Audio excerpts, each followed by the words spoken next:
What is up, guys? Welcome back to Overspray. Now, I know it's been a little bit since I posted a video. Kind of been taking a small break. A lot of things have been going on in my personal life, so kind of stepped back away from the camera, but slowly but surely we're getting back to working on the Honda Civic project car.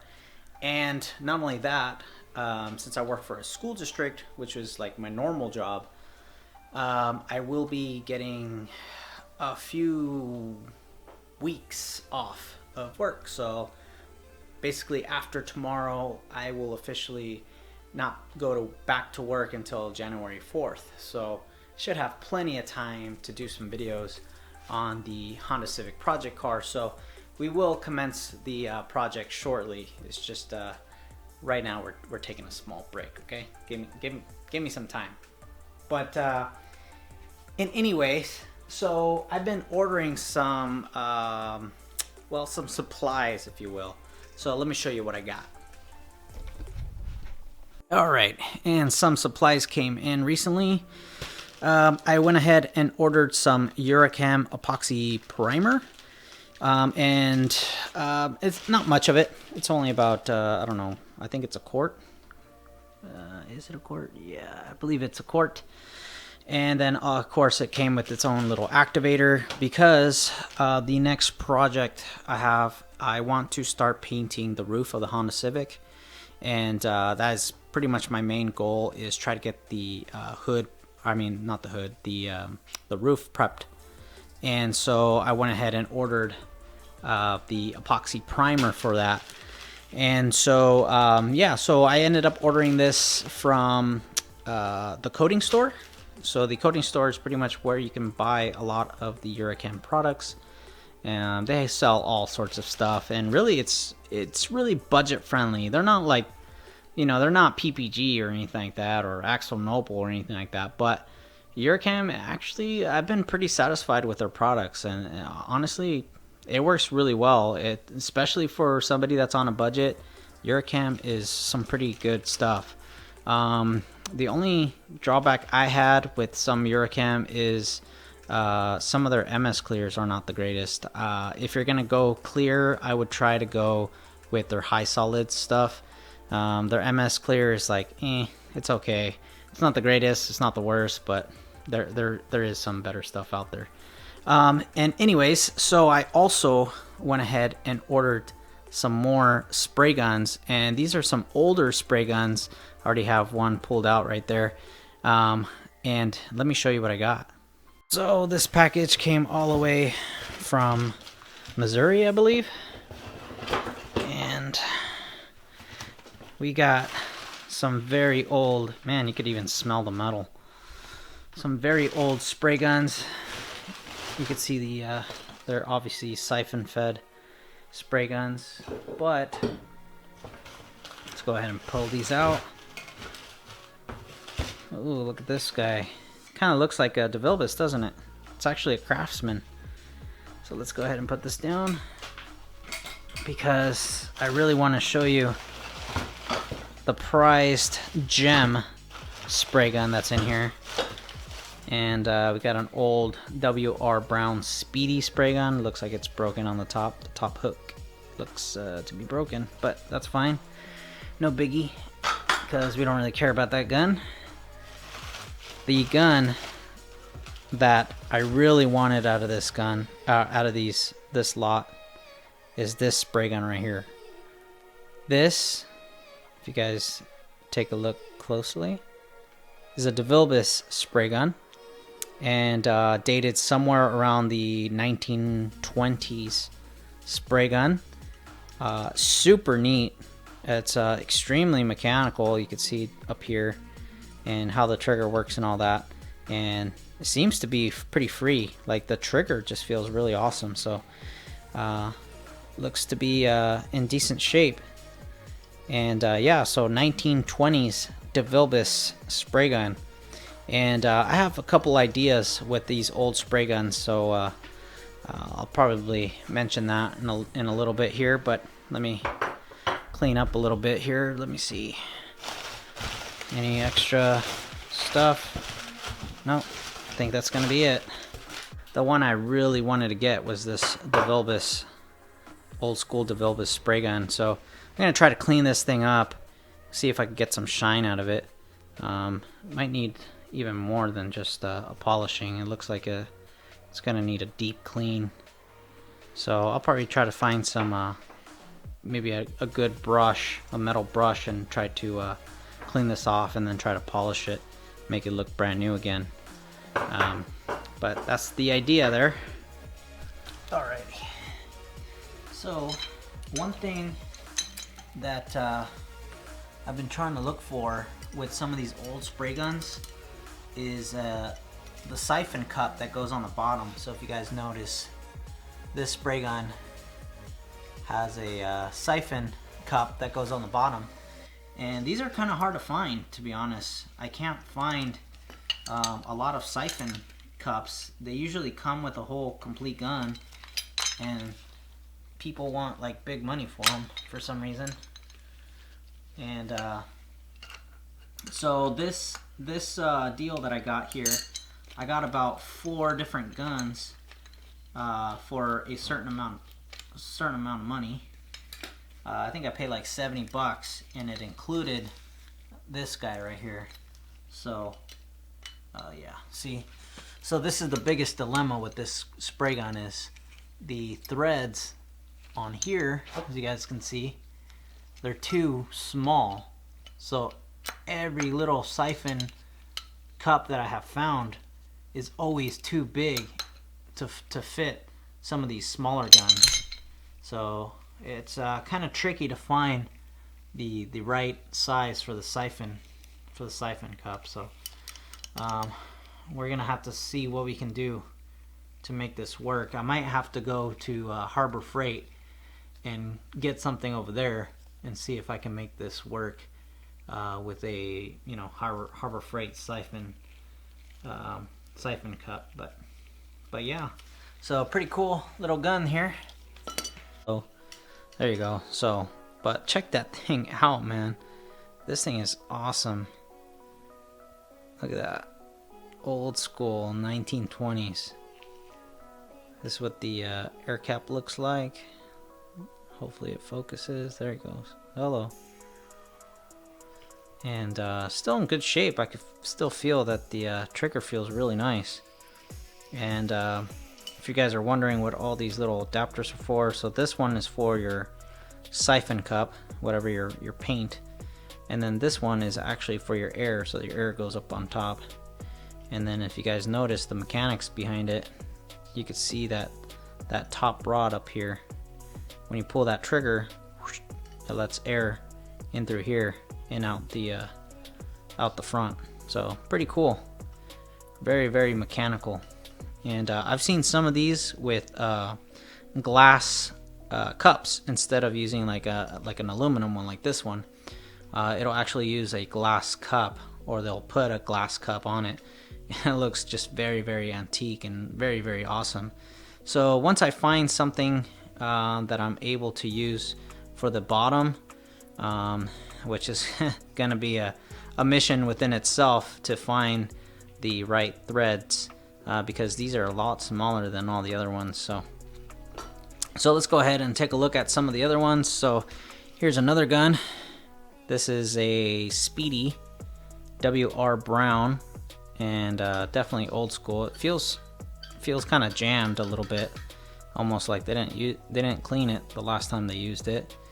And pretty interesting. Got some green paint. Remember I told you guys about that green paint with the other gun? And then if you notice in here, some more green paints. It's almost like they're painting tanks or airplanes or something like that. So this will kind of give you an idea how old some of these spray guns are. And then this one is actually not that old at all. I don't think this one's very old. This is a Binks 2001. Who knows? Maybe it's from year 2001. Not that old. But I figure, you know what, the more guns I have with cups, the more options I'll have to try to make something work with this gun here. So this is the gem that I wanted, But of course, to get this one, I kind of had to buy all these as well. So some of these will probably end up, I don't know, probably getting rid of, either trying to sell them, or if not, I'll probably just end up tossing them.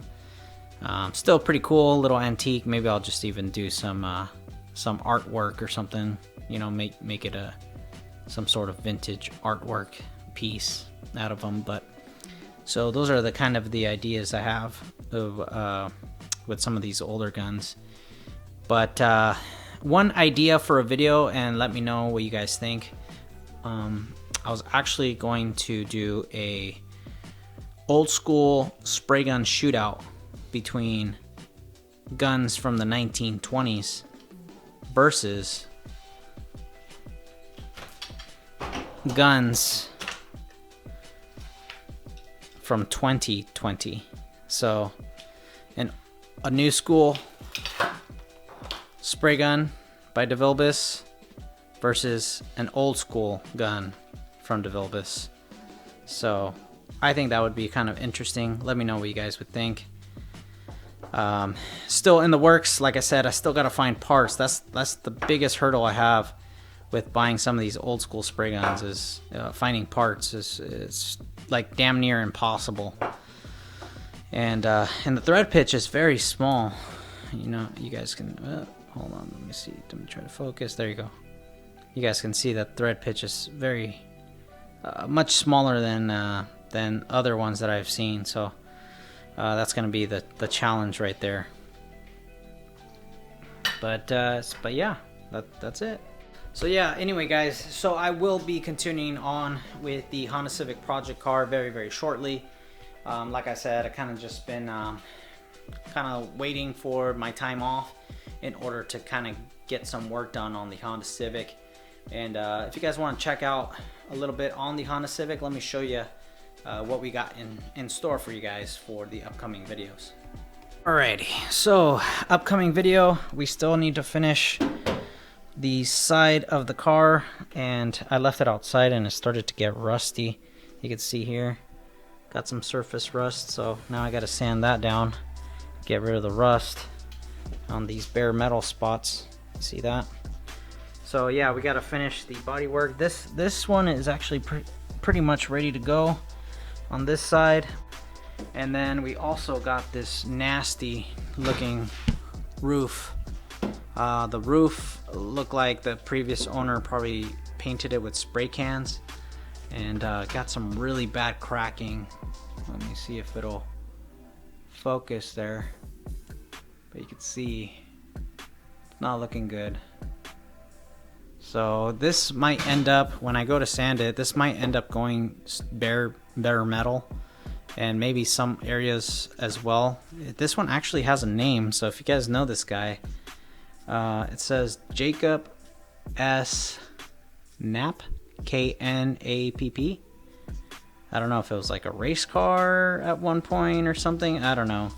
But I was told that this car was sitting on a military base, and I'm not sure if the guy either passed away or he just abandoned the car, or they told him to get it off the base and he never did, so they probably auctioned it off. But I ended up buying it from the guy that ended up buying it from one of the auctions, or the mom or something like that. So but yeah, so anyway, got that in store. Got a lot of roof repair we got to do, mostly sanding, and then like I said, we might go straight to epoxy on that.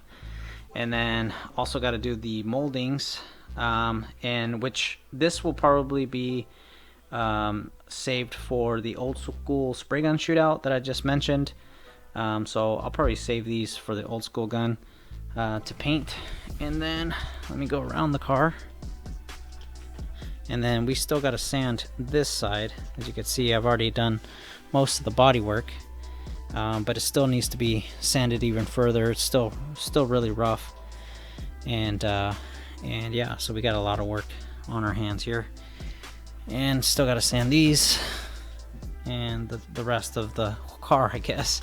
Basically, we got the rest of the car to do. So yeah, we got a lot of work in store for the next upcoming videos, and hopefully I could get a lot done with this time off that's coming up. So that's what I have in store for you guys coming up very, very shortly. So that's what I have in store for you guys, and I'm also hooking up with a guy that I'm not hooking up with a guy. That just sounded wrong. Sorry, guys. This guy owns a place called OEM Paint Rentals or something like that. I can't remember the exact name, but it's basically a place where you can rent a spray booth and paint a car. And it's pretty cool. It's up in LA, which is probably about 45 minutes, an hour from me. It's East LA, and they will actually rent you a booth. They have like 3 or 4 booths, and they will rent you a booth so you could paint your car in there. And then not only that, they have a paint store right next to where you spray the cars.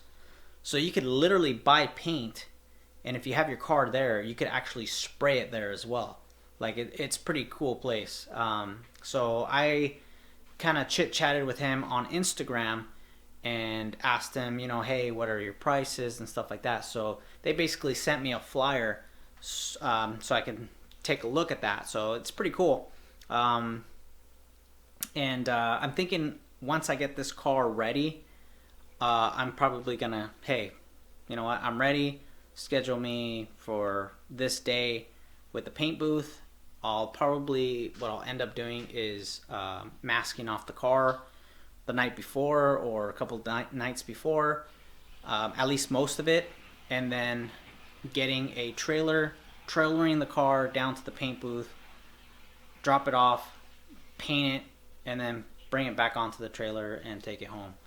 That's the idea, but we'll see how that all plays out when we get there. Right now we're kind of still we're getting a little ahead of ourselves, I guess you could say. So still got to get that done, and then and then we'll talk about the spray booth. But anyway, guys, that's all I have for you in this video.